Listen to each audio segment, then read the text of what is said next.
అంతర్జాతీయ పరిణామాలు అనేటటువంటిది ఒక్కొక్క కీలకమైనటువంటి వ్యవహారాలు నడుస్తుంటాయి. అందులో ఒకటేంటి అంటే తాజాగా ఏదైతే ఈ శాంసంగ్ వీటికి సంబంధించి అంటే ఆ చైనాకి సంబంధించినటువంటి ఎక్విప్మెంట్ని అమెరికా బ్యాన్ పెడుతుంటే అమెరికాకి సంబంధించినటువంటి ఎన్విడియా యాప్స్ లాంటి వాటి మీద వీళ్ళు బ్యాన్ పెట్టుకుని కూర్చున్నటువంటి పరిస్థితి చూసాం. ఇది చైనా వాళ్ళు అమెరికా అయ్యే కాకుండా యూరప్ దేశాలకు సంబంధించినటువంటి శాంసంగ్ కావచ్చు, తర్వాత మరికొన్ని ఎక్విప్మెంట్ని కావచ్చు వీళ్ళు ఆపుతున్నారన్న చూసాం. ఇప్పుడు ఇందులో మరొక కీలకమైనటువంటి అంశం చోటు చేసుకుంది.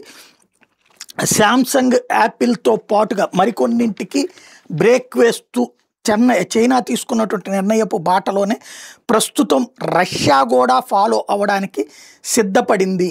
లైక్ ఇరాన్ వీళ్ళు కూడా ఇప్పుడు ఏంటయ్యా అంటే ఇజ్రాయెల్కి సంబంధించినటువంటి సాఫ్ట్వేర్ ఉందన్నటువంటి పేరుతో చైనా ఆపితే రష్యా ఇప్పుడు గూగుల్, ఆండ్రాయిడ్, యాపిల్ మరియు శాంసంగ్ని మూసేయడానికి అది కూడా సిద్ధమవుతుంది.